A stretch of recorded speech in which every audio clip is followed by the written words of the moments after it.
Perfect preservation, ladies and gentlemen. Perfect preservation. That's what our Muslim friends have been telling us for decades. Perfect preservation, right down to the letter, from the time it was revealed to Muhammad.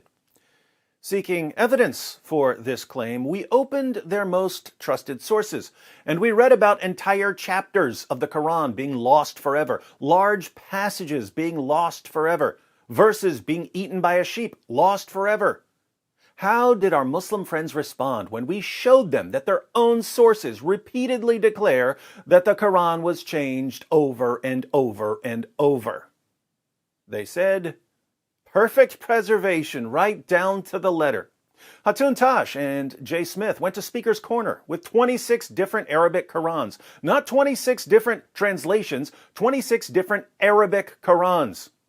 How did our Muslim friends respond? Perfect preservation right down to the letter. Non-Muslims are publishing entire books filled with Quran variants. How do our Muslim friends respond? Perfect preservation right down to the letter. Fortunately, after decades of non-Muslims showing Muslims what's in their own sources and their own manuscripts, after decades of Muslim apologists lying about the history of the Quran, there are finally some Muslim scholars who are starting to admit that there are holes in the narrative. And it's very clear to you and to every single very advanced student and specialist that the standard narrative has holes in it. That's what I'm going to say. Why are they finally acknowledging that there's a problem? Because the evidence is piling up too fast, and Muslim scholars are realizing that the longer they deny reality, the more shame and embarrassment they'll face later. Now, the new problem we face is that even as Muslim scholars are finally acknowledging that there are holes in the narrative, Muslims are reinterpreting the words of their own scholars, insisting that what their scholars really mean is that there are simply different ways to pronounce certain words in the Quran. This is sheer nonsense. Sheikh Yasser Qadhi would not be in full panic mode over some pronunciation differences.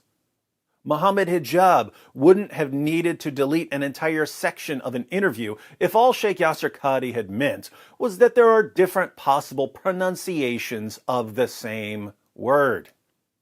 But let's focus on Dr. Shabir Ali, who has recently admitted that there are different Qurans in different parts of the world. Today, most Muslims read the Quran in a text that is referred to as the Egyptian edition of 1924. That's how scholars refer to it. Most Muslims may not have realized that this is the designation for that manuscript, for that text. To Muslims in general, this is just simply the Quran. But this is not the only text of the Quran that is read throughout the world. He's also admitted that there are differences in Quran manuscripts.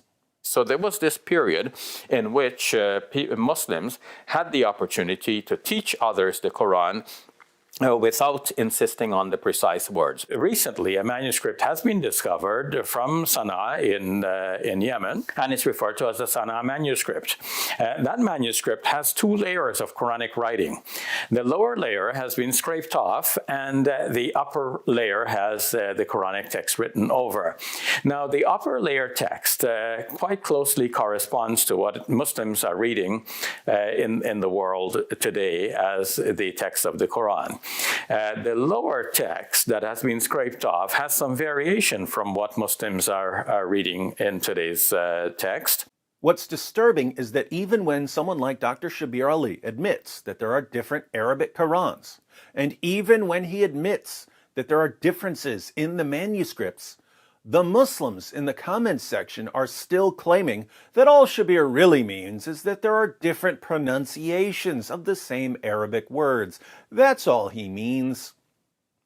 No, that's not what he means, my Muslim friends.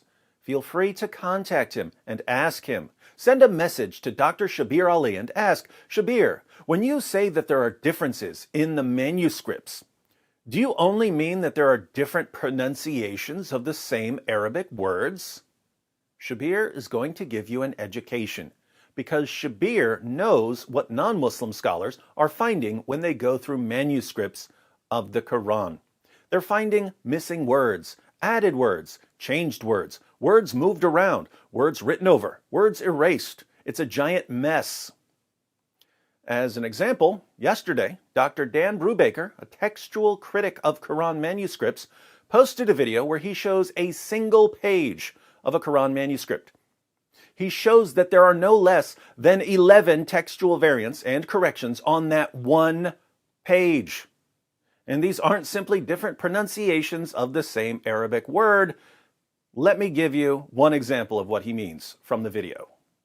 This is verse 6:110. This part of the verse reads, Fi tughyanihim yatmahun. We let them wander blindly on in their insolence. And I've circled there the word that roughly corresponds to the word that we're looking at, Fi tughyanihim, because in this manuscript, the word tughyanihim does not exist. Rather, its place is taken by the word hauzihim. So it is an alternate word. Fi hauzihim actually is used, as you can see in another verse, not too far from here in the same surah, then leave them plunged in their foolish talk. So here at 6:110, with this alternate word, it has the reading of, we let them remain plunged in their blindness, or remain immersed perhaps in their blindness. Makes sense to my understanding of the Arabic. It does make sense. It's just an alternate reading, a different word from what we have today. Different Arabic words, different meanings, different translations. And what are our Muslim friends going to conclude from this? Perfect preservation right down to the letter. My Muslim friends, do you have any clue what kind of damage you're doing to the future of your religion right now?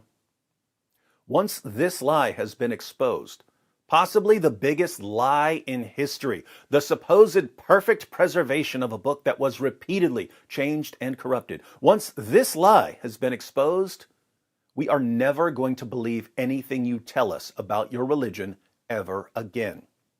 When you lie to our faces about what we can see with our own eyes, you destroy your own credibility. When your own sources say that entire chapters of the Quran were lost, and that large passages were lost, and that countless verses were lost, and you say, perfect preservation right down to the letter, it becomes impossible to believe you. When you say that there are no textual variants in the entire history of the Quran, while textual critics who go through the manuscripts say that they've found tens of thousands of textual variants, there's simply no way to take you seriously ever again. This is so fun to watch. I encourage everyone to click on Dr. Brubaker's new video so that he can take you through 11 variants and corrections on a single page of a manuscript of a book that's been supernaturally protected by the great God Allah. I think we can all agree that if a book has all the features of a book that's been changed and corrupted, even though it's been perfectly preserved, it must indeed be a miracle.